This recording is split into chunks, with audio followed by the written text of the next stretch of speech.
Aquí no hay lugar para ti y no hay comida, espetó mi yerno, colocando un plato de plástico con sobras en el suelo durante nuestra gran cena familiar. Yo esperaba calidez familiar, pero en lugar de eso, recibí humillación frente a extraños. Me di la vuelta y me fui sin decir una palabra. Al día siguiente, se arrepintieron, porque mi venganza silenciosa comenzó a destruir su mundo. Antes de continuar, por favor suscríbete al canal y escribe en los comentarios qué hora es donde te encuentras ahora. Los coches desconocidos en mi entrada me hicieron dudar. 3 de ellos, estacionados en ángulos descuidados, como si sus dueños no planearan quedarse mucho tiempo. Revisé mi reloj, las 5 en punto exactamente, y caminé hacia la puerta de la casa que había construido con mis propias manos hacía 30 años. Toqué. Voces adentro, risas, el tintineo de las copas. Nadie respondió. Toqué de nuevo. La puerta se abrió de golpe. Leonardo llenaba el marco, más de 1,80 m y de hombros anchos, usando un suéter que probablemente costaba más que el pago de mi camioneta. No se hizo a un lado. Llegas tarde, dijo. De hecho, llego justo a tiempo. Miró por encima de su hombro, luego a mí, como si estuviera calculando algo. Estamos en medio de la cena. Elena me invitó a las 5, mantuve la voz firme. Son las 5. Se encogió de hombros y finalmente se movió. Pero no de forma acogedora, más bien tolerante. Entré a mi propia casa y me detuve. El comedor estaba lleno de extraños. 8, tal vez 9 personas que nunca había visto, todas sentadas alrededor de la mesa que yo mismo había restaurado la primavera pasada. Gente joven, de la edad de Leonardo, sosteniendo copas de vino y mirándome con leve curiosidad. El tipo de mirada que le das al pariente anciano de alguien que aparece durante una fiesta. Elena salió de la cocina llevando un tazón para servir. Mi hija, de 35 años y todavía hermosa como lo había sido su madre, los mismos pómulos altos, la misma forma cuidadosa de moverse, me vio y sus ojos se desviaron. Felices fiestas, cariño. Hola, papá. Su voz apenas cruzó la sala. Leonardo pasó a mi lado, tan cerca que su hombro rozó el mío. No fue accidental. Estamos a punto de comer. Apareciste en un momento incómodo. La invitación decía a las 5 en punto. Miré alrededor de la sala de nuevo, contando las sillas. Son las 5 en punto. Uno de los amigos de Leonardo, un tipo de unos 30 años con barba, levantó ligeramente su copa de vino. ¿Reconocimiento o burla? No pude saberlo. Una mujer a su lado susurró algo y ambos sonrieron. Escaneé la mesa. Pavo en el centro. Batatas. Un guiso de judías verdes. Panecillos. Cada silla ocupada. Cada puesto reclamado. ¿Dónde debo sentarme? La pregunta quedó flotando. Leonardo inclinó la cabeza, haciendo un espectáculo de inspeccionar su propio arreglo. Esa es una buena pregunta. Alguien rió nerviosamente. Una mujer con un suéter rojo dijo, quizás podamos meter otra silla. No es necesario. La voz de Leonardo tenía esa particular satisfacción de alguien a punto de soltar el remate de su broma. Tengo el lugar perfecto. Caminó hacia la cocina. Oí gabinetes abriéndose, algo de plástico raspando. Elena se quedó congelada junto a la mesa, todavía sosteniendo el tazón. Nuestras miradas se encontraron por medio segundo antes de que ella bajara la vista. Leonardo regresó con un plato de plástico. Del tipo barato, blanco con un borde endeble que usarías para el picnic de un niño. Pasó junto a la mesa del comedor, frente a todos sus amigos que miraban con expresiones inciertas, y lo puso en el suelo cerca de la puerta de entrada, justo ahí, en el piso de madera que yo mismo había instalado. Luego volvió a la mesa y comenzó a raspar. Tomó la cuchara de servir de la bandeja del pavo y dejó caer trozos secos en el plato de plástico. Añadió una cucharada de salsa espesa, algo de relleno que había estado reposando demasiado tiempo. Se movió metódicamente, como si lo hubiera planeado. Colocó el plato de nuevo en el suelo, se enderezó y sonrió. Justo aquí funciona para ti. Nadie se movió. La sala se había quedado en completo silencio, excepto por la respiración incómoda de alguien. ¿Qué estás haciendo? Dándote exactamente lo que mereces. Leonardo se cruzó de brazos. Siempre dijiste que no eras quisquilloso. El tipo barbudo soltó una breve risa. Luego se contuvo. Leonardo lo miró. ¿Algo gracioso sobre la familia cuidando de la familia? Miré a mi hija. Ella estaba mirando fijamente su propio plato, con las manos agarrando el tazón tan fuerte, que sus nudillos se habían puesto pálidos, sus labios apretados. Ella lo sabía, sabía que esto iba a pasar, y no había dicho nada. Ese silencio dolió más que cualquier cosa que Leonardo hubiera hecho. Me quedé allí mirando ese plato de plástico con su montón de sobras, colocado exactamente donde pondrías comida para un perro.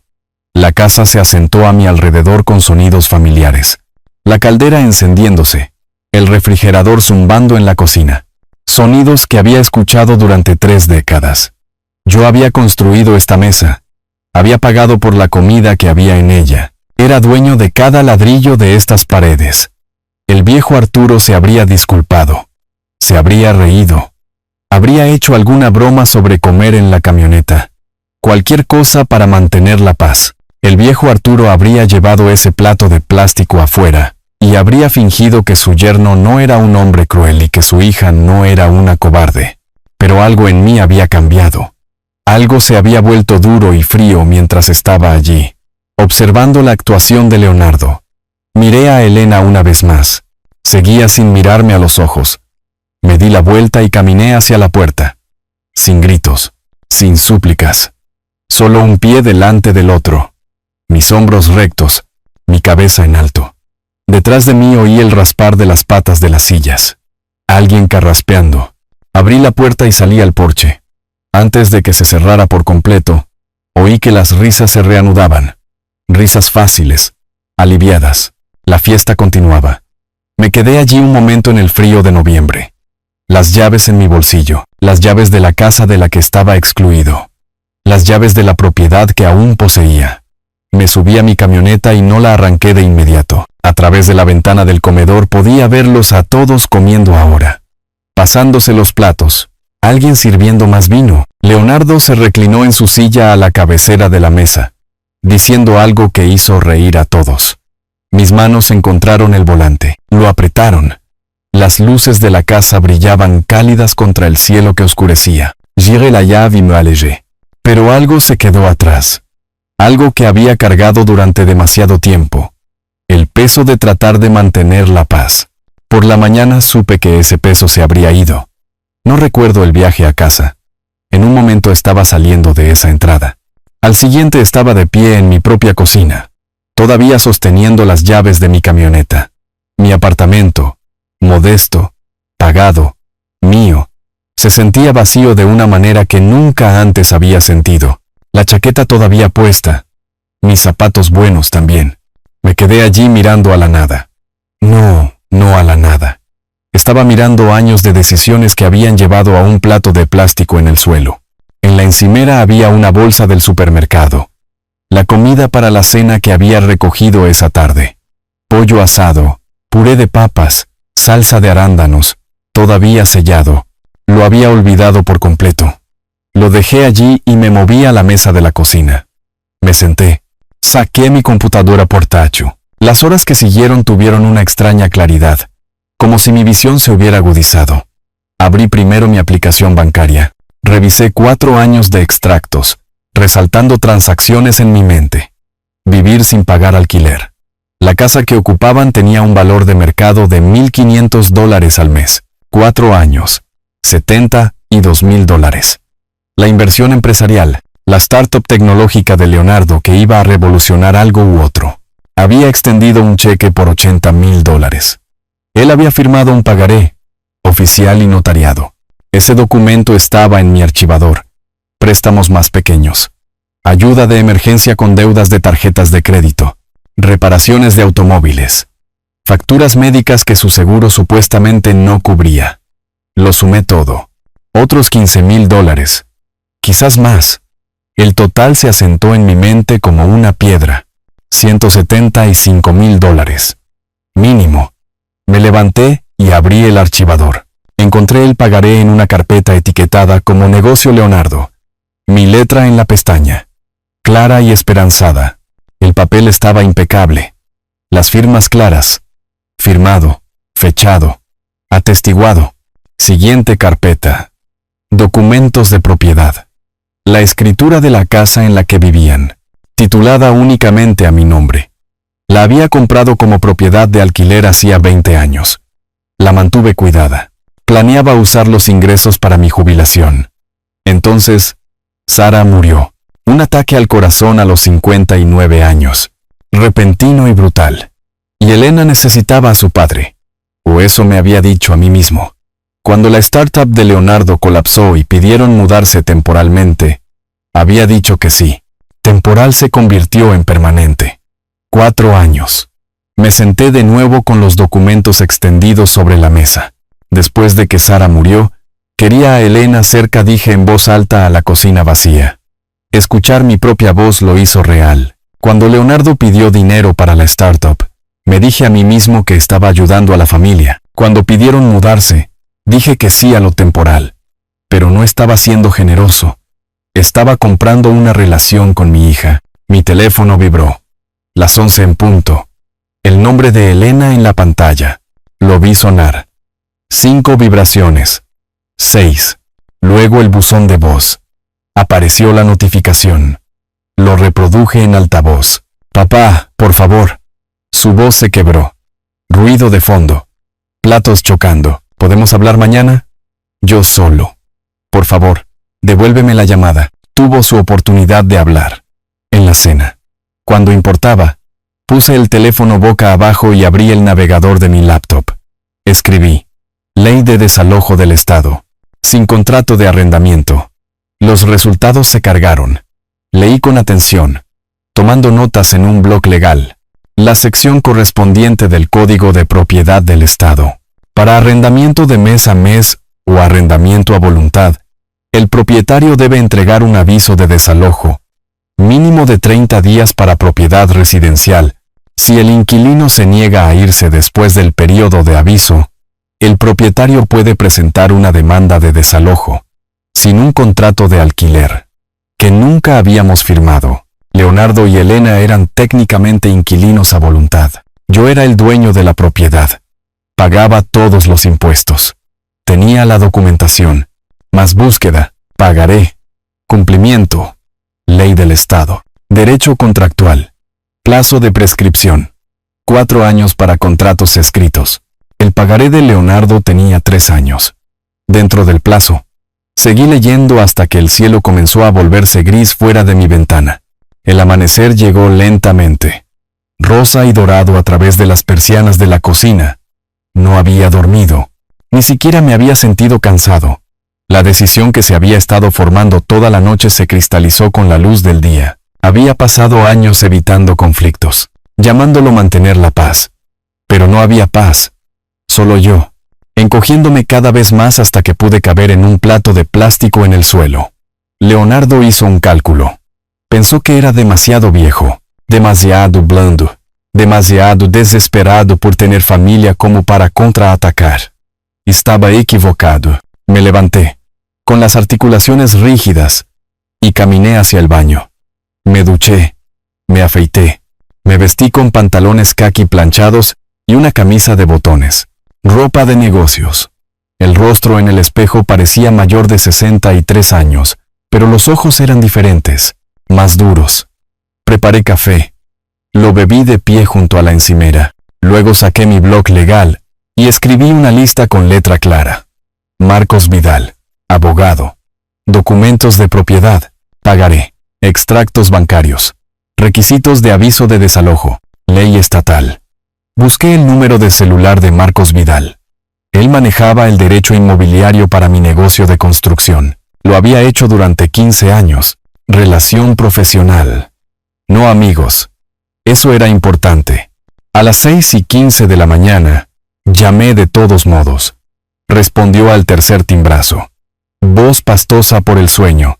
Arturo, ¿qué pasa? Necesito una reunión de emergencia. Hoy. Esta mañana. Silencio. Luego. Es el día después de la fiesta familiar. Sé qué día es. Algo en mi voz debe haberse registrado. A las 9 en punto. Mi oficina. A las 9 en punto. Estaba sentado frente al escritorio de Marcos Vidal. Parecía cansado, pero alerta. De unos 55 años, cabello canoso, Gafas de lectura en una cadena. Estudió mi rostro. Arturo, pareces no haber dormido. ¿Qué pasó? Coloqué los documentos sobre su escritorio. Escritura de propiedad. Pagaré. Extractos bancarios impresos en casa.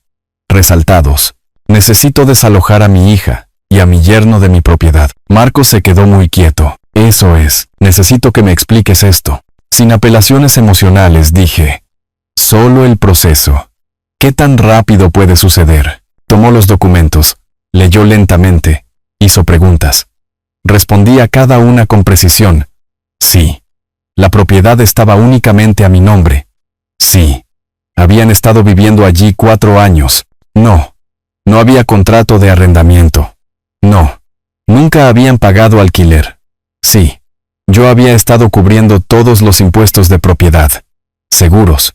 Mantenimiento. El pagaré, dijo Marcos, golpeándolo. Esto es ejecutable. Firmado. Notariado. Fechado. ¿Han hecho algún pago? 0. Se reclinó en su silla. La ley estatal es clara aquí. Aviso de desalojo.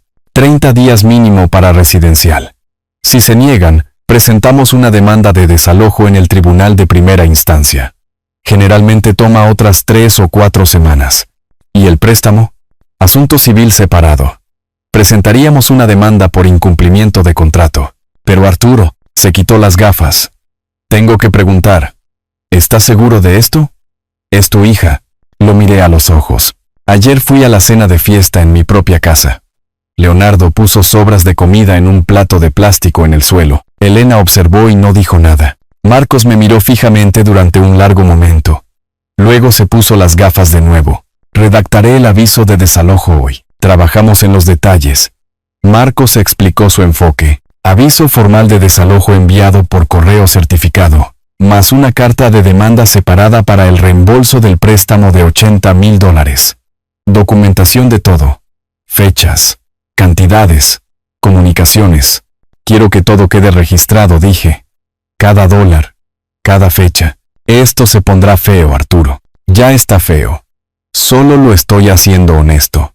1 hora después, firmé los documentos autorizando a Marcos a proceder. Enviaría las cartas certificadas el lunes. Hoy era viernes. Los tribunales estaban cerrados.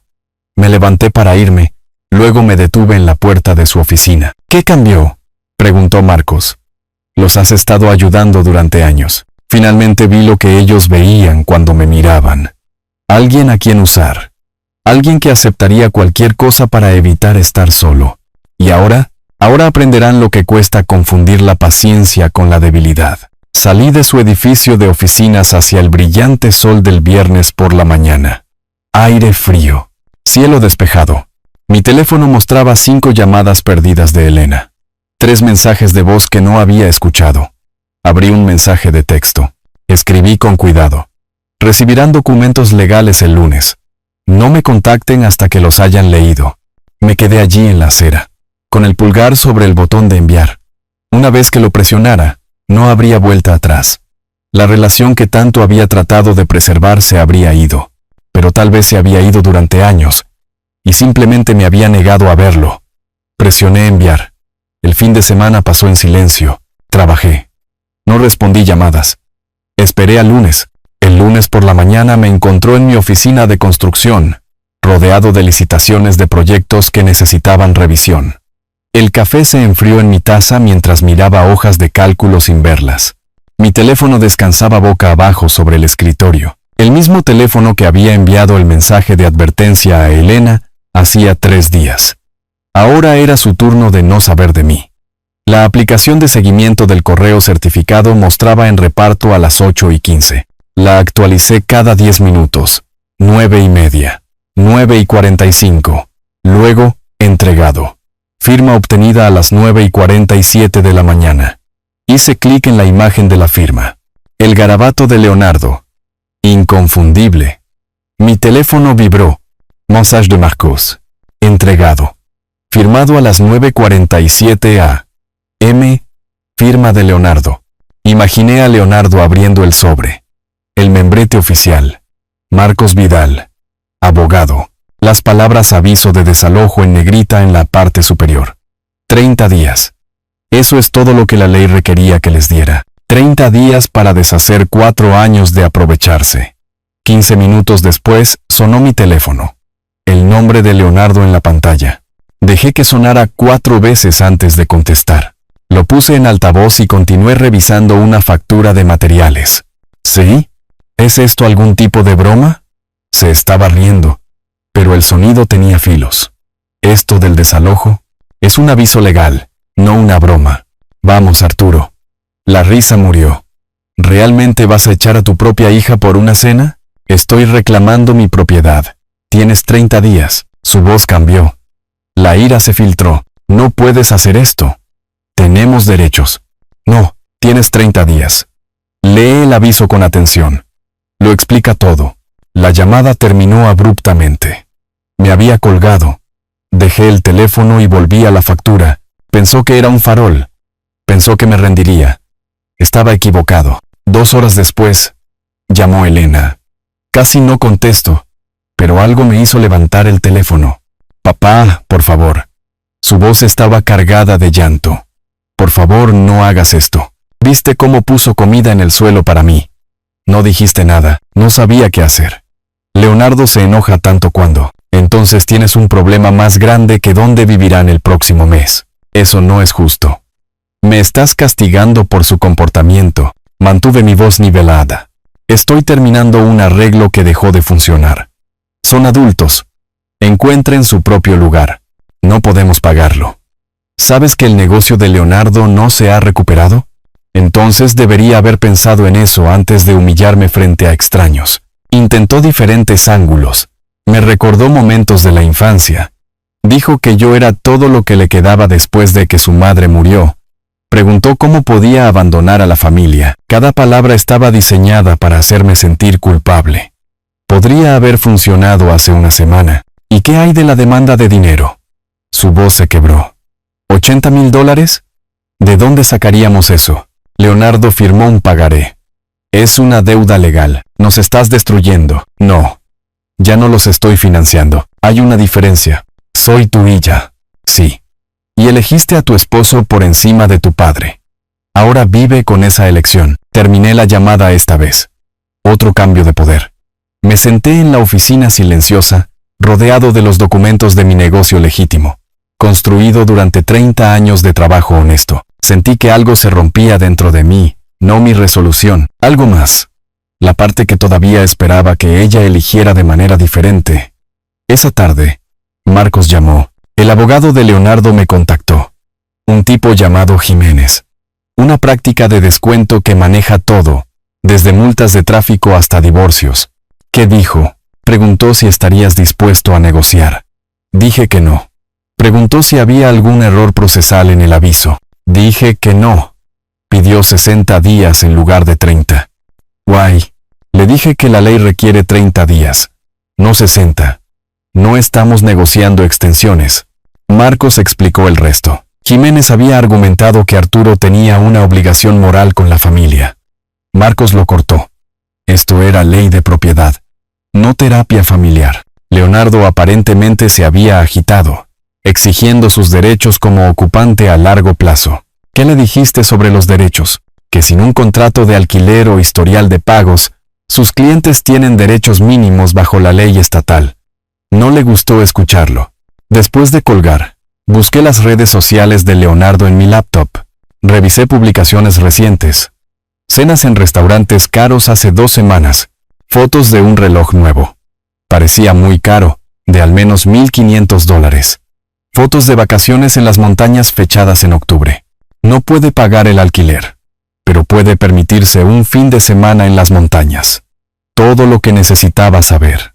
Esa noche, Leonardo llamó de nuevo. Tono diferente esta vez. La ira había sido reemplazada por algo que casi sonaba a negociación. Podía oír a Elena llorando de fondo. Arturo, seamos razonables. Podemos llegar a un acuerdo. El momento de llegar a un acuerdo fue antes de la cena de fiesta. Me disculparé. ¿De acuerdo? Lo siento. Fue estúpido. Aceptado. Todavía tienes 29 días para desalojar. ¿Qué hay del dinero? No puedo pagar $80,000. Entonces te veré en el tribunal para el juicio de la deuda. Su voz adquirió un tono desesperado. ¿Realmente demandarías a tu propia hija? El pagaré tiene tu firma, no la de ella, pero estás casado. Bienes mancomunados. Resuélvelo. Silencio. Luego su voz cambió de nuevo, más baja, amenazante. Te arrepentirás de esto, viejo. ¿Crees que eres tan listo con tu abogado? 29 días. El reloj corre. Colgué. Más tarde esa noche, me senté en la mesa de mi cocina, revisando los documentos que Marcos me había enviado, materiales adicionales que había solicitado, historial de pagos a los servicios públicos, todo a mi nombre, registros de impuestos a la propiedad que se remontaban a 20 años, cada pago desde mi cuenta, nunca de Leonardo, documentación del seguro, recibos de mantenimiento. Cada trozo de papel reforzaba mi posición legal. Tomé una vieja fotografía de la caja en el estante. La graduación universitaria de Elena, su madre de pie junto a ella, ambas sonriendo. Sara había estado tan orgullosa ese día. Recordé el peso de la cámara en mis manos. Recordé haber pensado que tendríamos años de momentos como ese. ¿Estaba equivocado? La pregunta surgió sin ser invitada. ¿Inoportuna? No. Finalmente estaba en lo correcto. Después de años de ser usado, finalmente estaba en lo correcto. Mi teléfono vibró con una notificación.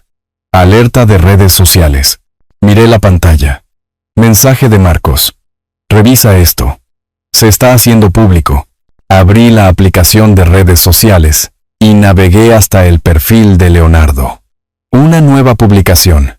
De hacía solo unos minutos. El texto se estaba cargando. La publicación era larga, enojada, y cada palabra era una mentira. Lo leí 2 veces, sintiendo cómo se tensaba mi mandíbula con cada oración. Luego llamé a Marcos.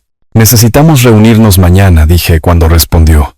Ha declarado la guerra. El brillo de la pantalla iluminaba mi rostro en el apartamento que oscurecía. Leí la publicación de Leonardo por tercera vez, forzándome a absorber cada palabra calculada. El titular. Mi suegro está echando a su hija a la calle en plenas fiestas. Lo había redactado con cuidado. Hombre mayor abandonando a su familia. Hija aterrorizada. Desalojo en invierno. Cruel y despiadado. Cada frase diseñada para pintarme como un villano. Lo que no mencionó. La cena familiar. El plato de plástico. 4 años viviendo gratis. El préstamo de $80,000 que nunca había devuelto. Lo que sí mencionó, mi esposa está devastada, su anciano padre, el frío del invierno, sin tener a dónde ir. Fotos adjuntas. Elena luciendo angustiada, el exterior de la casa implicando propiedad. Ellos como una familia feliz en algún restaurante. Verdades cuidadosamente elegidas organizadas en una mentira completa. Un pasaje hizo que mis manos se apretaran en el teléfono. Después de años de ayudar a mantener su propiedad y cuidarlo después de la muerte de su esposa, nos ha exigido que nos vayamos con solo 30 días de aviso. He intentado todo para razonar con él, pero no escucha. La familia debería significar algo, pero no para todos, supongo. La publicación ya tenía 47 comentarios, en su mayoría comprensivos, compartida 12 veces. Los comentarios pasaban. ¡Qué terrible! Demándalo. ¿Qué clase de padre hace esto?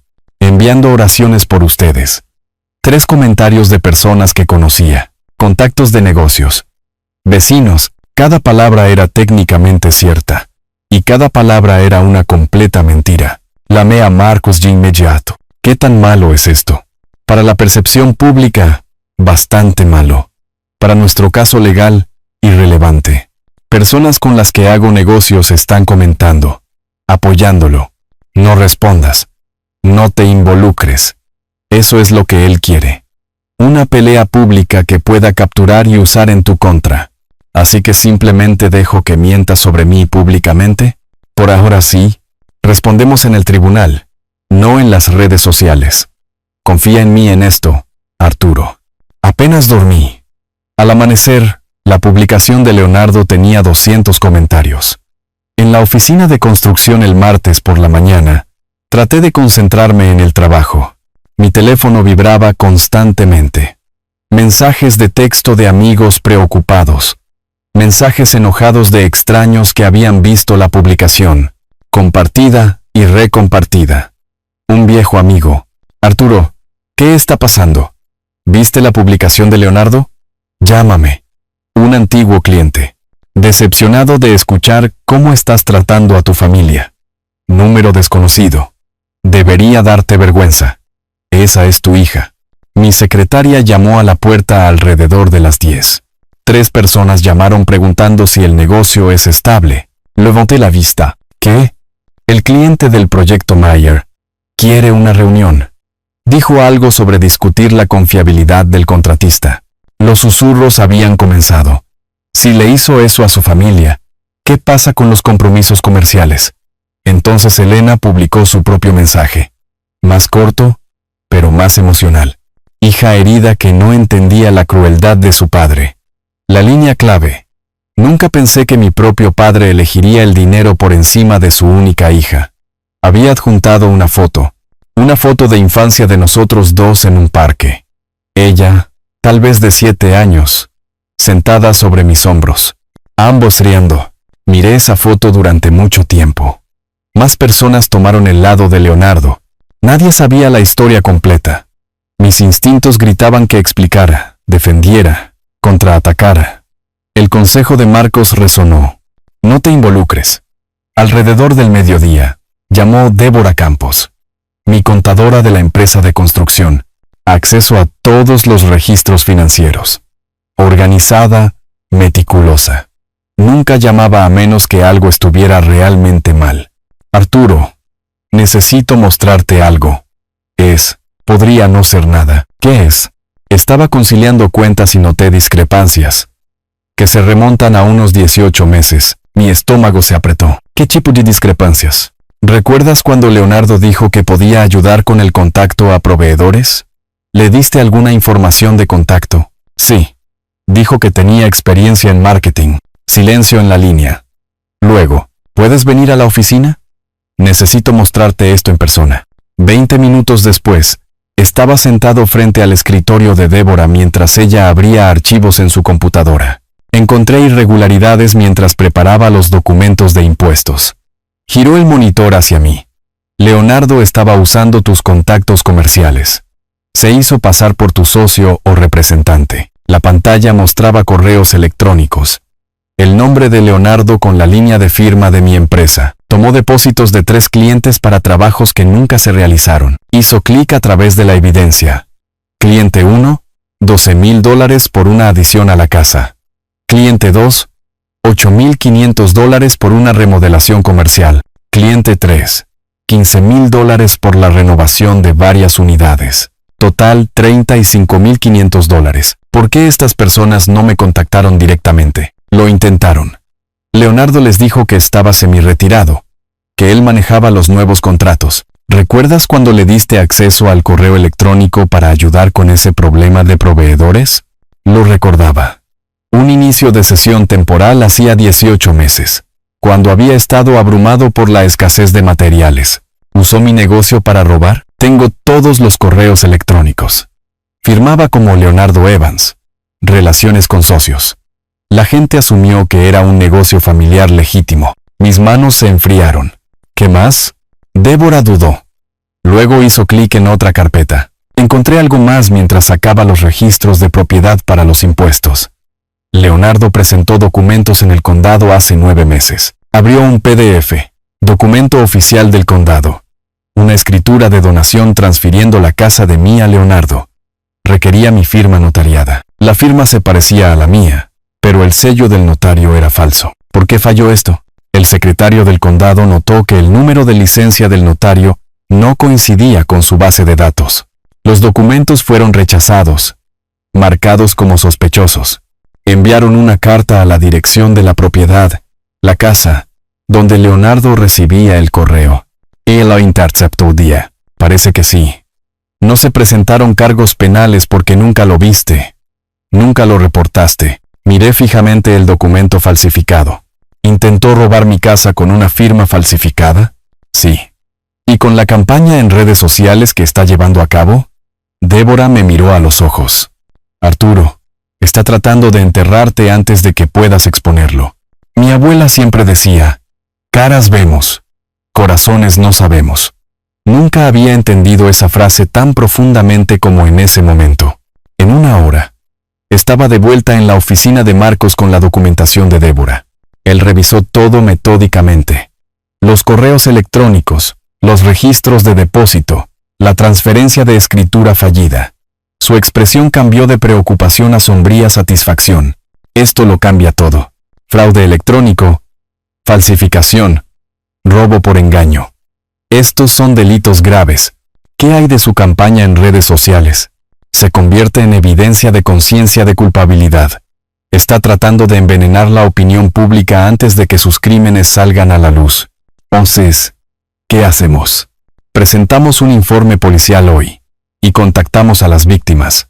Necesitarán presentar denuncias también. Dirá que estoy tomando represalias por el desalojo.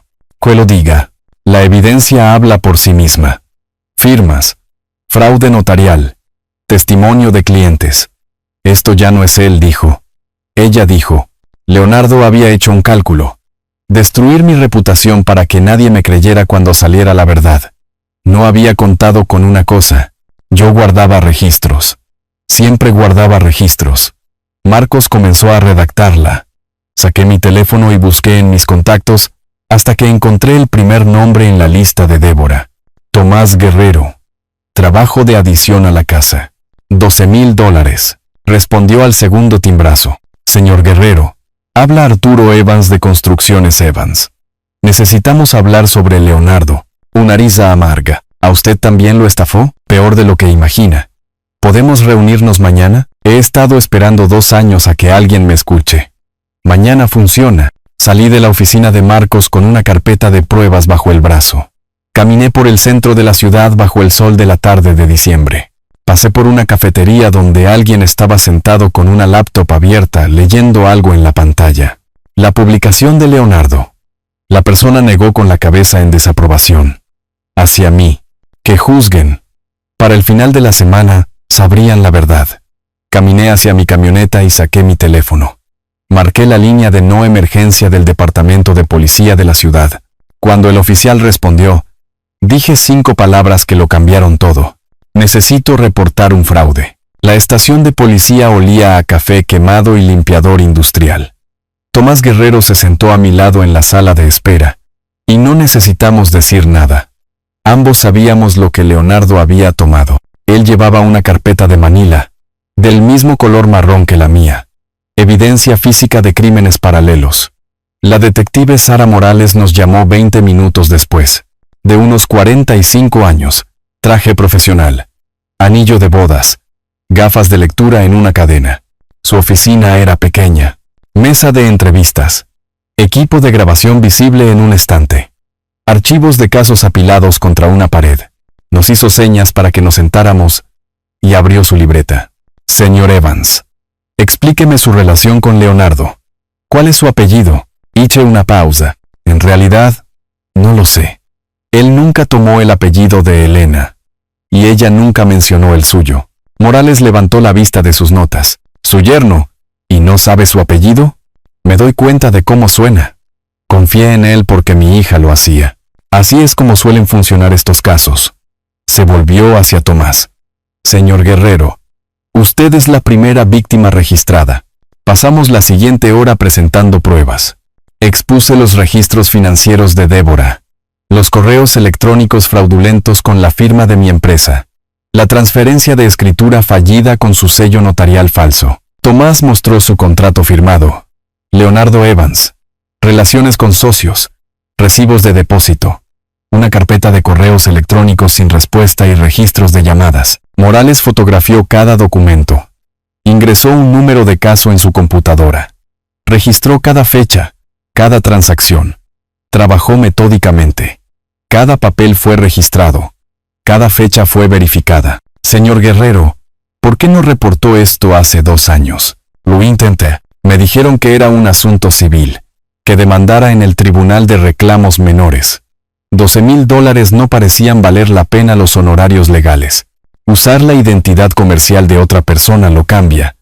Eso es robo por engaño. Morales tomó notas. ¿Cuántos más hay? Al menos 2 más, dije.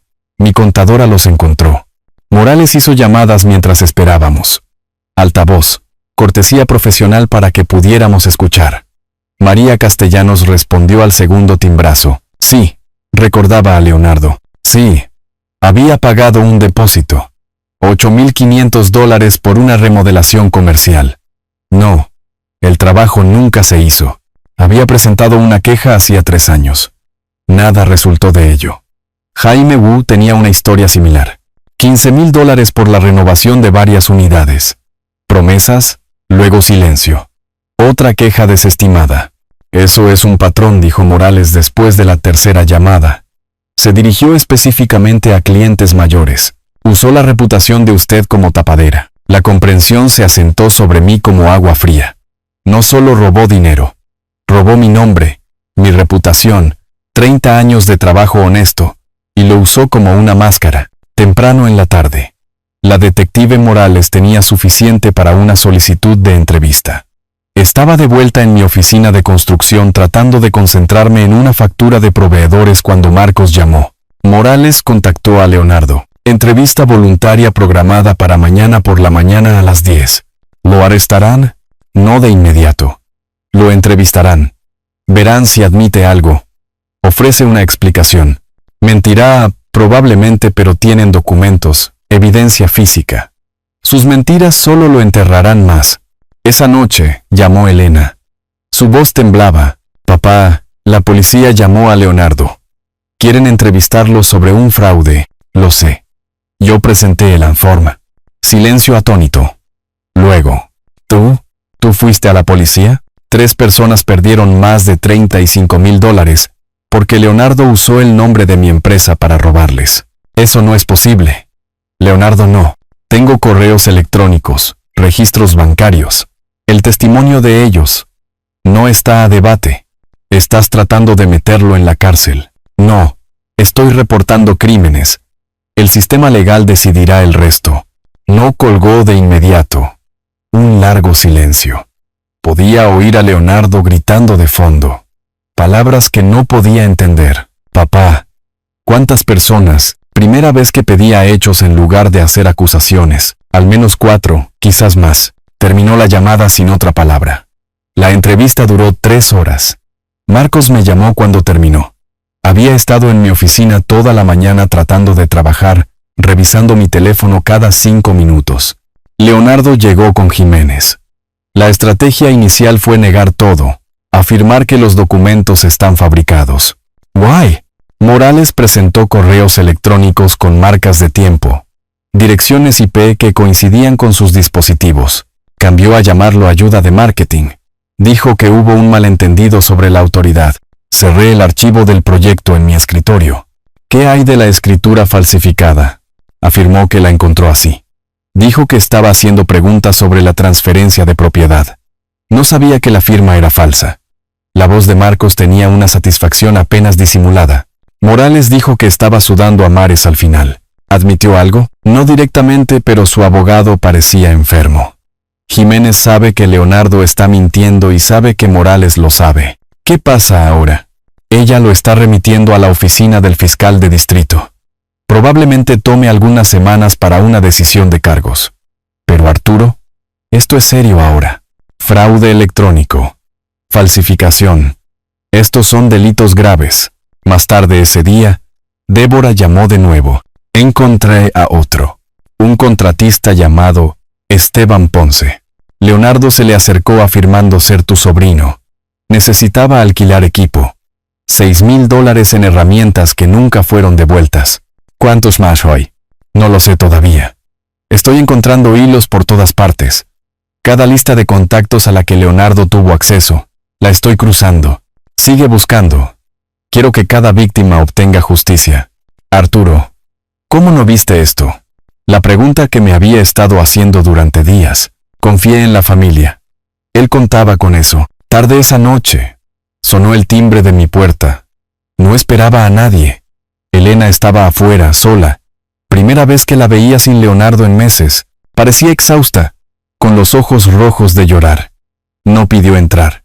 Solo se quedó en el umbral. ¿Es verdad? ¿Todo? Sí. Leonardo dijo que estás mintiendo, inventándolo para justificar el desalojo. Caminé hacia la mesa de mi cocina y tomé la carpeta que Morales me había dado. Copias de todo, informes policiales, declaraciones de víctimas, registros bancarios. Se la extendí. Léelos tú misma. Se quedó mirando la carpeta, pero no la tomó. No puedo. Si miro tengo que ver. Ya lo ves. Por eso estás aquí. Se quedó allí, con los brazos alrededor de sí misma contra el frío de diciembre. La luz del porche arrojaba sombras sobre su rostro. Es tu esposo. Entiendo la lealtad, pero la lealtad a una mentira no es amor, cariño. Es solo miedo. Se fue sin tomar la carpeta, pero vino sola. Primera acción independiente en años. Al día siguiente, Marcos recibió la programación del tribunal. Audiencia de desalojo fijada para mediados de marzo. Aproximadamente 10 semanas después, Leonardo tendría que responder a la investigación de fraude. Decisión de cargos penales estimada en 4 a 6 semanas. El abogado de Leonardo presentó una moción para retrasar el desalojo, alegando dificultades indebidas y desalojo vengativo. La moción incluía copias de las publicaciones de Leonardo en redes sociales, como prueba de mi intención de represalia en lugar de reclamar la propiedad. La jueza lo negó en 48 horas. Los hechos no apoyaban un reclamo de represalia. A través de contactos comerciales, escuché que Leonardo estaba tratando de pedir prestados $80,000, acercándose a antiguos amigos, parientes lejanos, incluso conocidos casuales. Cada negativa apretaba más el nudo, se estaba ahogando, y cada mano que alcanzaba se apartaba. Llegó febrero, frío y gris. Marqué la fecha del tribunal de marzo en el calendario de mi cocina con un bolígrafo rojo. El teléfono sonó mientras preparaba café. Marcos. El fiscal de distrito presentó cargos formales. Fraude electrónico, falsificación, robo por engaño. ¿Cuándo es la lectura de cargos? La próxima semana. Pero aquí está la parte interesante. La audiencia de desalojo se adelantó. La jueza la consolidó con la audiencia preliminar penal. ¿Qué significa eso? Significa que Leonardo se enfrenta a todo a la vez. La casa, el dinero, los crímenes. Miré el calendario. Conté hacia adelante. 3 semanas para el tribunal. Mi teléfono vibró con un mensaje de texto. Elena, ¿podemos hablar? Sin Leonardo. Me quedé mirando esas 4 palabras durante mucho tiempo. Mi hija, pidiendo hablar sin su esposo. Escribí una palabra de vuelta. Mañana. Luego me senté en el apartamento silencioso y me pregunté si acababa de ganar, o si todos habían perdido. La respuesta, lo sabía. Vendría en esa sala del tribunal, 3 semanas. El calendario parecía burlarse de mí con lo lento que se mueve el tiempo cuando esperas justicia. 3 semanas de espera comprimidas en este momento. Los escalones del Palacio de Justicia se sentían más empinados de lo que deberían. Marcos llevaba las carpetas de pruebas como si no pesaran nada. Pesaban todo. Leonardo y su abogado estaban al otro lado de la plaza. Leonardo me miraba con hostilidad apenas contenida. No más pretensiones de hombre de familia. Al menos no cuando estábamos solos. Adentro, el pasillo olía a cera para pisos y madera vieja. Iluminación fluorescente estéril. Bancos de madera. El eco distante de los procedimientos de otras salas. Leonardo y Jiménez tomaron asientos a un lado. Marcos y yo nos sentamos enfrente. Elena llegó al final, sola. Caminó por el centro del pasillo y se sentó en un banco entre ambos lados. Metáfora física de su lealtad dividida. Leonardo le hizo un gesto para que se uniera a él. Ella no se movió. Él saludaba a la gente que pasaba con una sonrisa triste. Le susurraba a Jiménez lo suficientemente alto como para que otros oyeran. Solo quiero recuperar a mi familia. Cuando tocó el hombro de Elena, ella se estremeció. Sutil, pero lo vi. El alguacil apareció en la puerta. Evans contra Leonardo y Evans. El nombramiento formal del conflicto. Entramos en la sala del tribunal, moderna, pequeña. El estrado de la jueza elevado. La galería estaba casi vacía. Tomás Guerrero se sentó en la última fila, apoyándome. Un joven que no reconocí se sentó detrás de la mesa de Leonardo. Mientras entrábamos, Leonardo se inclinó hacia Elena. ¿Recuerdas lo que hablamos? Su voz apenas se oyó a 1 metro. Recuerdo todo. Él no captó el doble sentido. Yo sí. La jueza Catalina Ríos ocupó el estrado sin ceremonia. Revisó el archivo mientras nos acomodábamos. Sin preámbulos. Este es un procedimiento de desalojo consolidado con asuntos preliminares relacionados con cargos penales pendientes. Señor Vidal, ¿representa al propietario? Marcos se puso de pie. Sí, su señoría. Lo que siguió fue una demolición metódica. Marcos presentó la escritura de propiedad. Propiedad única. Arturo Evans. Registros fiscales que mostraban cada pago desde mi cuenta. Facturas de servicios públicos a mi nombre. Mi pago. Sin contrato de alquiler. Sin historial de pagos de los ocupantes. Lo presentó como bloques de construcción. Cada documento apoyando al siguiente. Sin emoción. Solo hechos. 4 años de ocupación gratuita con un valor calculado de $72,000. Además, un pagaré impago de $80,000. Los ocupantes no tienen derecho legal a permanecer. La jueza Ríos se volvió hacia Jiménez. ¿Disputa estos hechos? Su señoría, argumentamos que este desalojo es de naturaleza vengativa. ¿Basado en qué? La investigación criminal que enfrenta su cliente. Basado en un desacuerdo familiar que escaló. Un desacuerdo no crea derechos de inquilino donde no existen. ¿Tiene documentos que muestren que sus clientes pagaron alquiler o tienen interés en la propiedad? Jiménez llamó a Leonardo a testificar. La estrategia de Leonardo se hizo evidente de inmediato. Presentarse como el yerno devoto que ayudaba después de la muerte de la esposa de su suegro. Afirmó que había mantenido la propiedad, pagado por mejoras, cuidado de Arturo durante su duelo. Su voz temblaba con emoción practicada. Señor Leonardo, ¿por qué cree que el señor Evans lo está desalojando? Creo que está solo, enojado, desquitándose con nosotros porque no puede aceptar que su esposa se ha ido. Marcos objetó. Relevancia, su señoría. El estado emocional del señor Evans no cambia la ley de propiedad. Procede. Señor Leonardo, ¿tiene algún documento que demuestre que pagó alquiler? ¿O tiene interés en la propiedad? Fue entendido. La familia no necesita papeleo. Puede que la familia no.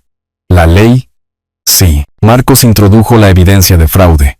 Técnicamente no era parte del caso de desalojo, pero la jueza lo había permitido, como evidencia de carácter y credibilidad. El intento de escritura falsificada, los correos electrónicos comerciales fraudulentos, declaraciones de víctimas. La actuación de Leonardo se resquebrajó. Señor Leonardo, ¿intentó transferir la propiedad de la propiedad usando documentos falsificados? Eso es.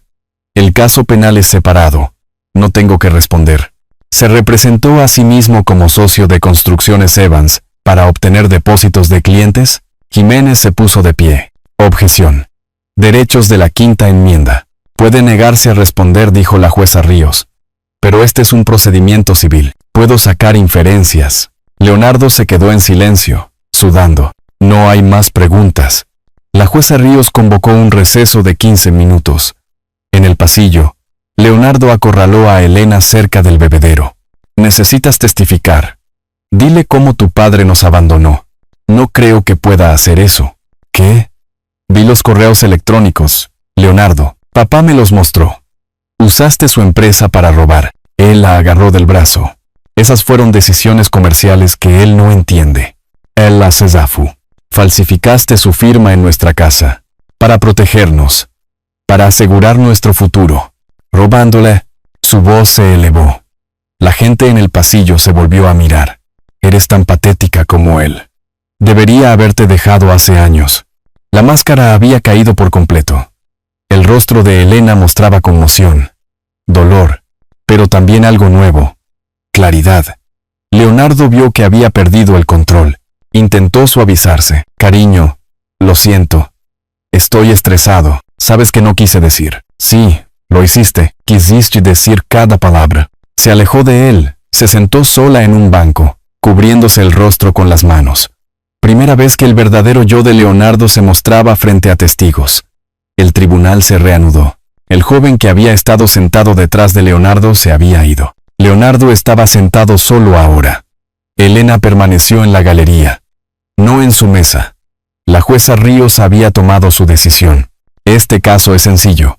El señor Evans es el propietario absoluto de la propiedad. Los ocupantes no tienen contrato de arrendamiento, no han pagado alquiler y no tienen base legal para permanecer. La evidencia de intento de fraude y los cargos penales pendientes hablan de la credibilidad y la buena fe, o la falta de ella. Se concede el desalojo. Los ocupantes deben desalojar en un plazo de 14 días. Con respecto al pagaré, eso es un asunto civil separado. El señor Evans puede proceder con el cobro a través de los canales apropiados. Leonardo se puso de pie. Su señoría, por favor, no tenemos a dónde ir. 14 días es más que adecuado para encontrar una vivienda alternativa. Siguiente caso. El mazo cayó. Un sonido único y agudo. Leonardo se quedó congelado. Jiménez recogió sus papeles rápidamente, evitando el contacto visual con su cliente. Marcos me estrechó la mano profesionalmente. Afuera, Elena estaba sentada en un banco bajo el sol de marzo. Leonardo pasó furioso junto a nosotros dos sin mirar atrás. Me senté junto a mi hija. No hablamos por un momento. Ganaste. El tribunal falló con justicia. No es lo mismo. Él. Las cosas que me dijo ahí dentro, las oí. Tenías razón en todo. No quería tener razón. Quería estar equivocado. Se puso de pie. Insegura. Perdida. ¿Dónde te vas a quedar? Pregunté. No lo sé todavía. No. No con él. Saqué una tarjeta de visita. Escribí una dirección en el reverso. Esta es una propiedad de alquiler a corto plazo que tengo. Está vacía. Quédate allí mientras resuelves las cosas. Sin alquiler el primer mes. Tomó la tarjeta. Las lágrimas corrían por su rostro. Miró la tarjeta, luego a mí. Y vi a mi hija de nuevo por primera vez en años. No la esposa de Leonardo, no la posesión de alguien. Solo Elena. Gracias, susurró. Asentí y caminé hacia mi camioneta. Marcos esperaba junto a su auto, con el teléfono ya afuera. El fiscal quiere hablar, dijo. El abogado de Leonardo está preguntando sobre un acuerdo de culpabilidad. Esto se está moviendo rápido ahora. Miré hacia el Palacio de Justicia. Leonardo no se veía por ningún lado.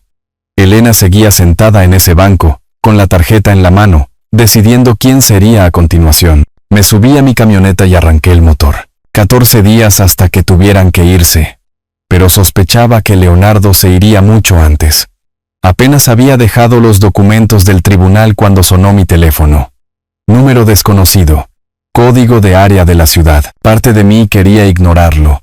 Pero algo, el instinto, tal vez, me hizo contestar. ¿Señor Evans? No me conoce, pero conozco a Leonardo. O eso creía. La voz era profesional, con ira controlada debajo. Soy Tomás Guerrero. Estuve en el tribunal hoy. ¿Estaba usted en la galería? Sí. Cuando su abogado mencionó los cargos de fraude, algo hizo clic. Necesito hablarle sobre LT Digital Solutions. Mi mano se apretó en el teléfono. Esa era la startup de Leonardo, en la que invertí $80,000. Eso es lo que le dijo a usted. Pero había dos inversores. Usted y yo. Me sacó $35,000 para equipo y software. Nunca vi $1 de vuelta. Las piezas conectaron. ¿Cuándo? Hace 2 años. Se me acercó con esta idea de aplicación revolucionaria. Mostró proyecciones, investigación de mercado. Todo fabricado, me doy cuenta ahora. Usó la inversión de usted como prueba de viabilidad. Dijo, mi suegro cree en esto. La compañía existió 6 meses. No produjo nada. Se disolvió silenciosamente. ¿Por qué no lo persiguió? $35,000 dolieron. Pero no estoy arruinado. Lo achaqué a una mala inversión. Pero al escuchar que hizo lo mismo con clientes de construcción, usó el nombre de usted. Me di cuenta de que era deliberado. Ya enfrenta cargos. Fraude electrónico, falsificación. Añada el mío a la lista. Quiero que rinda cuentas por cada mentira. Le di el número de Marcos y llamé a mi abogado inmediatamente después. Esto es bueno, Arturo. La voz de Marcos tenía energía. Bueno, no bueno, pero legalmente fuerte. Muestra sofisticación, premeditación. ¿A cuántas personas lastimó?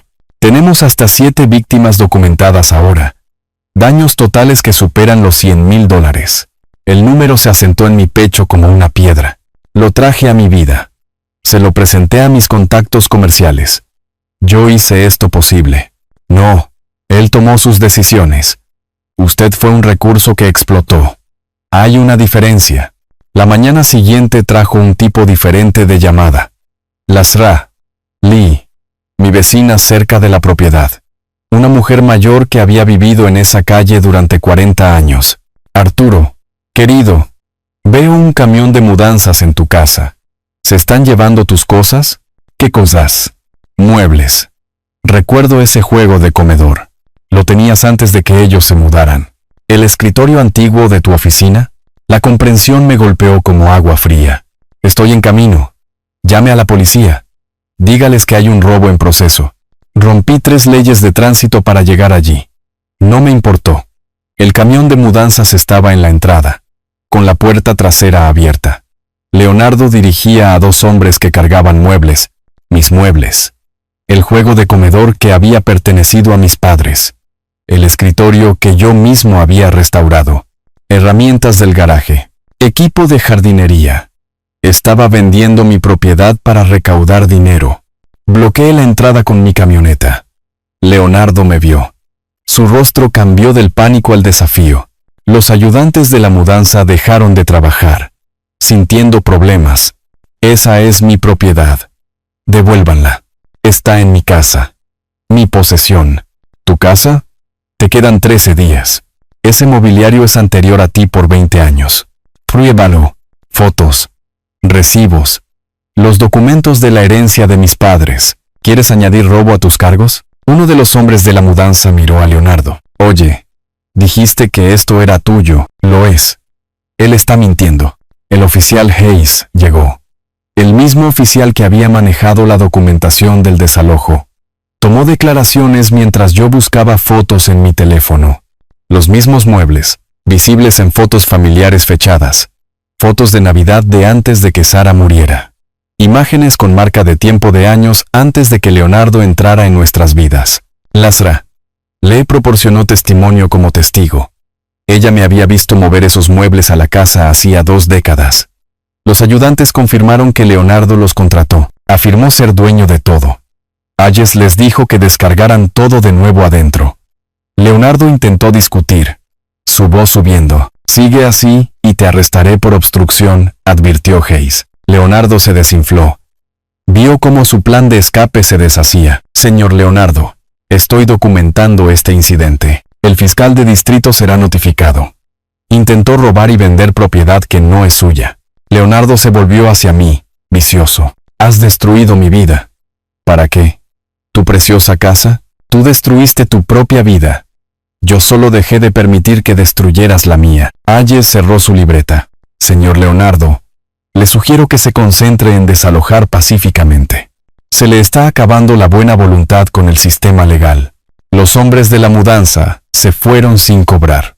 Leonardo no tenía dinero. Los muebles volvieron a estar dentro de la casa.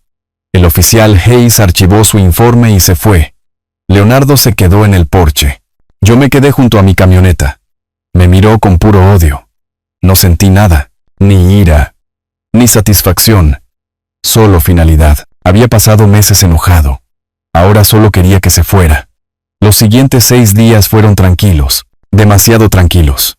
Contraté a un cerrajero para cambiar las cerraduras el día de la mudanza. Organicé una escolta policial el día del desalojo. Marcos informó que el abogado de Leonardo estaba negociando un acuerdo de culpabilidad, enfrentando de 3 a 5 años de libertad condicional como mínimo, restitución a todas las víctimas. Elena me envió un mensaje de texto. Me quedo con mi amiga Sara. Necesito tiempo. No preguntó por Leonardo. Respeté su espacio. Mi hija estaba aprendiendo a estar sola. No interrumpiría eso. En el 14º día, llegué a la casa al amanecer. El oficial Hayes ya estaba allí. Por casualidad, el mismo oficial de nuevo. La casa parecía abandonada. Ventanas oscuras. Ningún coche en la entrada. Leonardo se había ido durante la noche, sin dirección de reenvío. Entramos juntos, documentando la condición. La casa estaba saqueada. Agujeros en las paredes. Alfombra manchada con lo que parecía aceite. Gabinetes de cocina arrancados de las bisagras. Destrucción deliberada. La venganza final de Leonardo. Pero se había ido. En el dormitorio principal encontré un solo trozo de papel en el suelo. Una nota escrita a mano. Lo elegiste a él. Te arrepentirás. Volveré cuando te des cuenta de tu error. Dirigida a Elena. Amenaza y promesa combinadas. La fotografié. Le envié una copia por mensaje de texto a Marcos. Me quedé en la casa vacía y dañada, calculando los costos de reparación. Varios miles de dólares. Leonardo hizo esto sabiendo que nunca pagaría por ello. Un pequeño precio por la libertad, pensé. Mi teléfono sonó. Elena llamando. Primera llamada en 2 semanas. Me quedé en la cocina en ruinas y respondí. Su voz era pequeña, insegura. «Papá, ¿podemos vernos? Necesito hablar contigo sobre algo». De fondo, lo oí. La voz de Leonardo, distante pero inconfundible. Ella estaba con él. Se me cayó el estómago. «¿Dónde estás?» La línea quedó en silencio durante 3 segundos que parecieron horas. Una cafetería. Terreno neutral. Apareció y... «Papá, no sé qué hacer». Agarré mis llaves, ya moviéndome hacia la puerta. «Envíame la dirección por mensaje de texto». «Voy para allá ahora. No te vaya con él. Prométemelo». «Lo prometo», susurró. La llamada terminó. Corrí. A través del cristal de la ventana, pude ver la geometría de la tensión. Elena en una mesa, Leonardo cerca en otra, y una mujer joven que no reconocí sentada entre ellos como un amortiguador. Empujé la puerta. La campanilla sonó. Los 3 se giraron. El rostro de Leonardo se endureció. Elena pareció aliviada. La joven se puso de pie protectoramente. «¿Lo llamaste?» La voz de Leonardo tenía una incredulidad herida. «Pensé que estábamos hablando en privado. Te dije que iba a llamar a mi padre. Esto es entre nosotros, nuestro matrimonio». Miré a Elena. «¿Estás bien?» «Sí. Sara ha estado aquí todo el tiempo». La joven Sara asintió. «Apareció hace 20 minutos. Pidió hablar». Elena dijo que solo en público conmigo presente. Leonardo se volvió hacia mí. «Esto no te concierne. Esto es entre mi esposa y yo». Entonces, ¿por qué está asustada? No está asustada. Está confundida. Porque la has estado envenenando en mi contra. La voz de Elena era tranquila pero firme. «Papá no me envenenó. Tú me mostraste quién eres». En ese pasillo del juzgado, estaba molesto, bajo presión. Ese no era el verdadero yo. Me acerqué. ¿Qué versión es el verdadero tú? ¿El que falsificó mi firma? ¿El que robó a los clientes? ¿El que puso comida en el suelo? Leonardo se irguió sobre la mesa. Sara se acercó más a Elena. Otros clientes miraron. «Todo lo que hice, lo hice por nosotros, por nuestro futuro. Robaste. Mentiste, lastimaste a la gente, cometí errores. Pero Elena sabe que la amo. Eso es lo que importa». Elena se puso de pie ahora, enfrentándolo directamente. «¿Me amas?» «Por supuesto que sí. ¿Cómo puedes siquiera preguntar? Me llamaste patética. Delante de extraños. Dijiste que deberías haberme dejado hace años. Estaba enojado». «No lo... Sí, lo decías en serio. Lo decías en serio».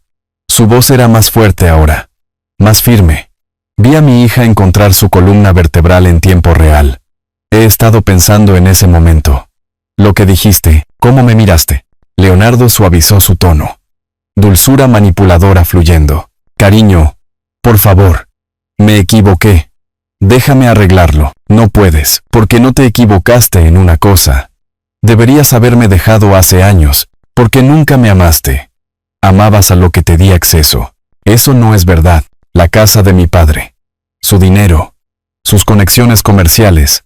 Con eso te casaste. Elena, escúchate. Te está manipulando». «No, tú me estás manipulando. O intentándolo. Pero lo veo ahora». Me eché hacia atrás. No intervine. No añadí comentarios. Este era su momento. Su lucha. Había pasado meses luchando por ella. Ahora necesitaba dejarla luchar por sí misma. Leonardo cambió de táctica. Vulnerabilidad. Lágrimas formándose en sus ojos. «No tengo nada. Ningún lugar a donde ir. Eres todo lo que tengo». Extendió la mano para tomarla de ella. Ella la apartó. No tienes nada porque robaste a la gente. Porque mentiste. Esas son tus elecciones, nuestras elecciones. Estábamos en esto juntos. No, yo era tu escudo. Te escondiste detrás de nosotros y juntos mientras hacías lo que querías. Su voz se quebró. Bien. ¿Quieres que ruegue? Estoy rogando. Dame otra oportunidad. Te di miles de oportunidades. Cada vez que fuiste cruel. Cada vez que mentiste. Cada vez que me hiciste sentir pequeña. Te di otra oportunidad. Sara tocó suavemente el brazo de Elena. Elena, ¿podemos irnos ahora? Sí, podemos. Mientras Elena recogía su chaqueta, el rostro de Leonardo se transformó. La vulnerabilidad desapareció. La rabia fría la reemplazó. Él la agarró de la muñeca cuando pasaba. Avancé. Sara sacó su teléfono. Te alejas. Te arrepentirás. Su voz era baja, amenazante. Elena se liberó. ¿Es eso una amenaza? Es la realidad. ¿Crees que puedes lograrlo sin mí? Eres débil. Siempre has sido débil. Tal vez lo era. Pero estoy aprendiendo. Se volvió hacia mí. Esto es tu culpa. Destruiste a nuestra familia. No había familia. Había una situación de rehenes. El barista se acercó. ¿Hay algún problema aquí? Sara levantó su teléfono. He estado grabando desde que la agarró. Leonardo vio el teléfono. Se dio cuenta de la situación. Retrocedió. Todos ustedes se arrepentirán de esto, murmuró. Salió. No miró hacia atrás. A través de la ventana, lo vi subirse a un coche destartalado y alejarse. Elena se hundió en su silla, temblando. Sara se sentó a su lado, con una mano de apoyo en su hombro. Permanecí de pie, dándoles espacio. Nos sentamos allí durante 20 minutos antes de que alguien hablara. Sara se disculpó, nos dio privacidad. Nos dejó a Elena y a mí solos en la mesa. Lo siento, papá. ¿Por qué? Por no verlo. Por no creerte. Por la cena de fiesta. Estabas en una posición difícil. Lo elegí a él. Por encima de ti. Cuando debería haber. La interrumpí suavemente. Elegiste lo que se sentía seguro. Lealtad. Compromiso. Esas no son cosas malas. Incluso para la persona equivocada. A veces no podemos ver que están equivocados hasta que estamos listos. No podía obligarte a verlo, lloró. Lágrimas reales. No actuación. Tenía miedo de estar sola. Después de que mamá murió y luego casarme con Leonardo, olvidé cómo ser solo yo. No podía ver cómo te destruía. Incluso si detenerlo parecía crueldad. ¿Me odiaste cuando lo defendí? No. Estaba frustrado. Enojado. Pero no contigo, con la situación. Con él por manipularte. Fui tan estúpida. Tenías esperanza. Eso es diferente. La esperanza no es estupidez. ¿Qué hago ahora? Lo que necesites. Divorciarte. Reconstruir. Averiguar quién es Elena sin que nadie más la defina. Sacó su teléfono. Empezó a buscar sitios web de abogados de divorcio. ¿Puede Marcos recomendar a alguien? Quiero hacer esto bien. Legalmente. Limpiamente. Asentí con aprobación. Se quitó el anillo de bodas. Lo puso sobre la mesa entre nosotros. Lo miró fijamente por un largo momento. Luego lo deslizó hacia mí. ¿Puedes guardar esto? No lo quiero. Pero no estoy lista para tirarlo. Guardé el anillo en el bolsillo sin comentar. Nos levantamos para irnos juntos. Salimos de la cafetería hacia el sol de la tarde. Sara esperaba junto a su auto. Le dio a Elena un gesto tranquilizador. Mientras abría mi camioneta, Elena se detuvo. Papá, ¿puedo ir a cenar alguna vez? Solo nosotros. Sentí que algo se aflojaba en mi pecho. Algo que había estado apretado durante años. Cuando quieras, siempre eres bienvenida. Ella sonrió. Frágil, pero real. Mi teléfono vibró. Mensaje de Marcos. El fiscal le ofreció a Leonardo un acuerdo de culpabilidad. 3 años de libertad condicional. Restitución total a todas las víctimas.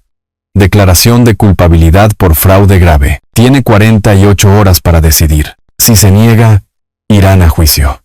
Le mostré el mensaje a Elena. Lo leyó. Luego me miró con ojos claros. Bien, dijo. Solo eso. Bien, nos subimos a nuestros vehículos separados y nos alejamos. Observé su auto en mi espejo retrovisor hasta que giró hacia el apartamento de Sara. La chica que había visto a su esposo humillarme en la cena de fiesta se había ido. ¿La mujer que se había enfrentado a él en esa cafetería? Esa era mi hija. Finalmente, habían pasado 6 semanas desde que Leonardo rechazó el acuerdo de culpabilidad. 6 semanas de declaraciones, testimonios y espera. Cuando Marcos llamó ese martes por la mañana, lo supe antes de contestar. La cafetera se estaba preparando. La rutina normal continuaba a través de la agitación. Culpable. Los 3 cargos. El jurado no deliberó mucho. Llegué a mi taza. ¿Cómo reaccionó? Se quedó allí como una estatua. Su abogado parecía aliviado de que hubiera terminado. ¿Qué pasa ahora? Investigación previa a la sentencia. La jueza Ríos considerará las declaraciones de impacto de las víctimas. Montos de restitución. Antecedentes penales. Sentencia en 2 semanas. ¿Cuál es el resultado probable? De 3 a 5 años de libertad condicional. Restitución total a todas las víctimas. Eso es alrededor de $115,000 en total. Condena por delito grave en su registro permanentemente. No sentí ningún triunfo. Solo finalidad. Quería responsabilidad, no destrucción. Pero Leonardo había elegido su camino en cada momento. Marcos estaba coordinando con las otras víctimas. Tomás Guerrero, María Castellanos, Jaime Wu, y los demás recibirían restitución a través de un plan de pago. La oficina del fiscal requería que Leonardo pagara en cuotas durante su período de prueba. Si fallaba, se violaría la libertad condicional. Posible tiempo en la cárcel. Tomás llamó esa tarde. Escuché. Veredicto de culpabilidad. Sí. Marcos dice que la restitución es parte de la sentencia. Ya no me importa el dinero. Me importa que no pueda hacerle esto a nadie más. El registro de delito grave lo seguirá. Cada verificación de antecedentes de solicitud de empleo. Bien. Tal vez eso le enseñe que existen las consecuencias. Más tarde ese día, llamó Elena. Su voz era apagada. Papá. Escuché sobre el veredicto. Pensé que lo harías. Yo no sé cómo sentirme. No tienes que sentirte de ninguna manera en particular. Es complicado. Parte de mí está aliviada. Parte de mí se siente culpable. Como si ¿debería saber qué? ¿Detenerlo hace años? Todos pasamos por alto las señales. Estaba casada con él. Debería haberlo sabido. La gente oculta quiénes son. Incluso a los más cercanos. Se había mudado a un pequeño apartamento de una habitación. Comenzó un trabajo de contabilidad en una firma local. Los papeles del divorcio habían sido presentados. Leonardo no había disputado. Estaba asistiendo a terapia 2 veces por semana. Por primera vez desde que mamá murió. Estoy descubriendo quién soy. ¿Cómo te las arreglas? Financieramente, es ajustado, pero es mío. No dependo de nadie. Estoy orgulloso de ti por hacer esto por tu cuenta. Una pausa. ¿Podemos cenar alguna vez? Cuando las cosas se calmen, me gustaría eso. Cuando estés lista, necesito ganármelo. Tu confianza. Lo sé, la estás ganando ahora. Manteniéndote por tu cuenta. Las 2 semanas pasaron rápido. El trabajo me mantuvo ocupado. La audiencia de sentencia llegó un jueves por la mañana. Asistí con Marcos. Me senté en la galería. Varias víctimas estaban presentes. Tomás Guerrero, María Castellanos, otros que reconocí de los documentos. Elena había elegido no asistir. Trajeron a Leonardo con un mono de la cárcel del condado. Se veía disminuido. Pérdida de peso. Expresión atormentada. Su abogado hizo una breve declaración sobre aceptar la responsabilidad. Pidió clemencia. Tomás Guerrero habló primero. Describió el daño financiero. La traición emocional de la confianza. María Castellanos, una mujer mayor, explicó cómo el fraude había agotado sus ahorros. El fiscal leyó declaraciones de otras víctimas que no pudieron asistir. Yo no hablé. Marcos había aconsejado que mi resolución civil era suficiente. La jueza Ríos revisó sus notas. Luego se dirigió a Leonardo. Señor Leonardo, usted participó en un esquema sofisticado y calculado para estafar a múltiples víctimas. Explotó conexiones familiares, relaciones comerciales y la confianza de clientes mayores. Su informe previo a la sentencia no muestra antecedentes penales, lo cual juega a su favor. Sin embargo, la amplitud y duración de su fraude demuestra una clara premeditación. Lo sentencio a 5 años de libertad condicional, supervisada. Condiciones: restitución total a todas las víctimas por un total de $115,000. Pagadero en cuotas mensuales. Servicio comunitario. 500 horas. Se le prohíbe participar en cualquier transacción comercial que exceda los $1,000 sin la aprobación del oficial de libertad condicional. La violación de cualquier término resultará en encarcelamiento inmediato de hasta 3 años. ¿Entiende? La voz de Leonardo era apenas audible. Sí, su señoría. Mientras lo sacaban, hizo contacto visual conmigo. Sin palabras, solo una mirada vacía. No sentí nada. Ni ira, ni lástima. Solo cierre. El hombre que me había humillado en la cena de fiesta se había ido. Lo que quedaba era solo la consecuencia. Fuera del Palacio de Justicia, Marcos y yo nos paramos en los escalones. Día de verano brillante. Fuerte contraste con los procedimientos internos. Se acabó. Oficialmente, las reparaciones de la casa me costaron $8,000. Los honorarios legales, $15,000. Lo sé. Pero recuperaste la casa, la deuda reconocida, y él está registrado como un delincuente. $23,000 para aprender que mi yerno era un criminal. $23,000 para evitar que se llevara todo. La perspectiva importa. Los pagos de restitución comenzarían el próximo mes. Leonardo tenía que mantener un empleo, reportar mensualmente a su oficial de libertad condicional. Se esperaba la finalización del divorcio dentro de 60 días. Marcos me entregó una carpeta de documentación final. Guarda esto. En caso de que viole la libertad condicional, necesitarás mostrar el historial de pagos. Tomé la carpeta, sabiendo que la archivaría y trataría de olvidar. Conduje a casa a través del tráfico de la ciudad. El calor del verano brillaba en el pavimento. La radio sonaba sin sentido. La apagué. Prefería el silencio. Hace 7 meses, había salido de mi propia casa con restos de comida en un plato de plástico en el suelo. Hoy, una jueza había declarado a Leonardo un delincuente. Entre esos 2 momentos, yacían meses de ira, batallas legales y destrucción familiar. ¿Valió la pena? La pregunta me atormentaba. Mi teléfono vibró en un semáforo en rojo. Mensaje de Elena. Sé que hoy fue la sentencia. ¿Estás bien? Miré el mensaje. Luego escribí. Sí. ¿Tú estás bien? Su respuesta llegó rápidamente. Estoy en eso. ¿Podemos hablar este fin de semana? Escribí. Cena del domingo. Mi casa. Yo cocino. Su respuesta. Un simple emoji de corazón. Reconexión tentativa. Llegué a casa y estacioné en la entrada. Miré la casa. Reparaciones completadas. Césped mantenido. Propiedad mía de nuevo. Saqué mis llaves y caminé hacia la puerta. La abrí y entré. La casa estaba en silencio. Vacía, pero mía. Dejé mis llaves, aflojé mi corbata, caminé hacia la cocina.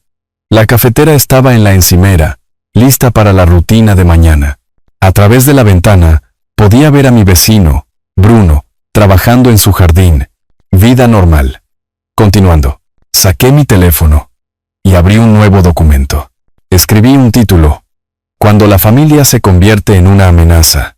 ¿Cómo protegí mi vida? Si mi historia pudiera ayudar a otra persona a reconocer las señales de advertencia, tal vez el dolor tenía un propósito. Empecé a escribir. Las palabras fluyeron más fácil de lo que esperaba, tal vez porque había vivido cada una de ellas. Afuera, el sol de verano se estaba poniendo. Adentro, finalmente estaba en casa. El calor de agosto aún no se había roto, pero a las 6:30 de la mañana, el aire todavía era soportable. Me paré en mi porche delantero, el mismo porche donde había estado la última cena de fiesta, excluido de mi propia vida, y sentí la diferencia. 9 meses. Eso es lo que me llevó a reclamar mi vida. Leonardo estaba cumpliendo libertad condicional, haciendo sus pagos de restitución. Marcos enviaba actualizaciones trimestrales. Elena vivía de forma independiente, trabajando, sanando lentamente. La casa había sido reparada. Mi negocio estaba estable. Débora todavía manejaba los libros diligentemente. El costo financiero, $23,000 en honorarios legales y reparaciones, pero el pagaré de $80,000 se estaba pagando mensualmente. La perspectiva importaba. Bruno apareció en su jardín adyacente. Me notó con mi café. Buenos días, Arturo. Me alegra verte relajado. Se siente extraño. Estar relajado. Recuerdo el otoño pasado. Parecías llevar el mundo sobre tus hombros. ¿Qué cambió? Lo solté. Me di cuenta de que no tenía que cargar con las decisiones de otras personas. ¿Tu hija está bien? Mejor. Cenamos la semana pasada. Está encontrando su camino. Se necesita fuerza para hacer lo que hiciste. Poner límites con la familia. No se sintió como fuerza en ese momento. Se sintió como supervivencia. Mi teléfono vibró. Mensaje de Elena. Foto adjunta. Ella en un escritorio con un certificado de empleada del mes. Texto breve. Pequeñas victorias. Cena este domingo. Estudié la foto. Mi hija sonriendo. Felicidad genuina. Sin tensión. Escribí. Orgulloso de ti. El domingo funciona.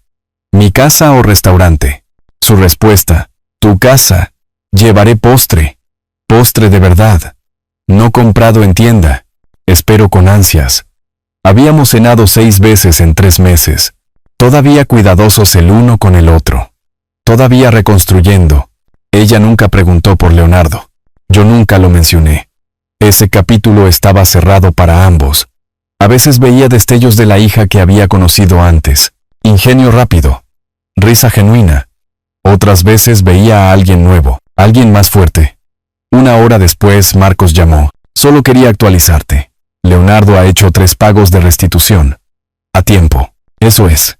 Bueno, el divorcio finalizó la semana pasada. Elena recibió los papeles. Lo mencionó. Parecía aliviada más que nada. Todos los asuntos civiles resueltos. A menos que viole la libertad condicional, terminaste con los tribunales. Gracias, Marcos. Por todo. Tú lo hiciste fácil. Tenías documentación, paciencia, y nunca dejaste que la emoción anulara la estrategia. No siempre se sintió estratégico. Las mejores estrategias rara vez lo hacen. Después de que Marcos colgó, volví a mi laptop. Había estado escribiendo un relato detallado de mi experiencia, no por venganza o humillación pública, sino como advertencia y guía. El título del documento decía, Cuando la familia se convierte en una amenaza, reconociendo el abuso financiero y protegiendo tus activos. Había esbozado las señales de advertencia a miembros de la familia viviendo gratis indefinidamente, préstamos sin papeleo, aislamiento de otras relaciones. Las protecciones legales, documentación, registros de propiedad, pagarés, las tácticas de manipulación emocional, los pasos a seguir. No estaba escribiendo esto para mí. Lo estaba escribiendo para el hombre de 70 años en algún lugar que se sentía atrapado. Para la mujer mayor cuyos hijos esperaban que muriera para poder heredar. Para cualquiera que piense que familia significa aceptar el abuso. Hice una pausa, mirando una foto enmarcada en mi escritorio. La joven Elena, tal vez de 5 años, sentada sobre mis hombros en un parque, ambos riendo, la misma foto que había mirado durante los momentos más oscuros. Esa niña todavía existía en algún lugar de mi memoria, pero no iba a volver. La mujer en la que Elena se había convertido, con defectos, dañada, sanando, era real, y podía amarla sin dejar que me destruyera. Esa era la lección. El amor no requiere autodestrucción. El sol de la tarde calentaba las tablas del porche. Me movía la sombra. El café frío hacía tiempo. Revisé lo que había escrito. Guardé el documento. Consideré compartirlo en línea con grupos de apoyo para personas mayores, con abogados que manejan estos casos. La gente me había preguntado, ¿valió la pena destruir tu relación con tu hija por una casa? No entendían. Yo no había destruido nada. Había dejado de participar en mi propia destrucción. La relación que existía antes, construida sobre mí dando, ella tomando, Leonardo manipulando, necesitaba morir. Lo que estábamos construyendo ahora, eso era real. Duro, doloroso, incierto, pero real. Preparé una cena sencilla para mí. Me senté en la mesa del comedor, la misma mesa que Leonardo había intentado robar. Comí lentamente, en paz, solo, pero no solitario. Después de cenar, caminé hacia el armario del pasillo. Saqué una bolsa de plástico que había guardado. Adentro, el plato de plástico de la cena de fiesta. Lo había guardado como recordatorio, pero ya no lo necesitaba. Lo llevé al contenedor de basura exterior. Lo dejé caer sin ceremonia. El sonido que hizo al golpear el fondo fue ordinario, solo basura. Eso es todo lo que siempre había sido. Regresé al porche mientras se ponía el sol. El vecindario se asentaba en la noche. Niños jugando, perros ladrando, sonidos normales de verano. Mi teléfono mostraba un mensaje no leído de Elena. Foto de ingredientes para el postre del domingo. Sonreí. Respondí con un pulgar hacia arriba. Había pasado 9 meses luchando por la justicia. Lo que había encontrado era algo diferente. No venganza, ni siquiera victoria. Solo libertad. Libertad de la manipulación, de las falsas obligaciones, del peso de las decisiones de otras personas. Bruno saludó desde el otro lado de la cerca. Noche de póker el jueves. ¿Te apuntas? Asentí. Me apunto. La vida continuaba. Normal, sin incidentes. Mía. Me quedé en ese porche hasta que se encendieron las luces de la calle, viendo a mi vecindario existir a mi alrededor. En algún lugar de la ciudad, Leonardo estaba viviendo la vida que sus elecciones habían construido, y no tenía nada que ver conmigo. En algún lugar más cerca, Elena probablemente estaba haciendo su postre, practicando recetas, desarrollando competencias en pequeñas formas.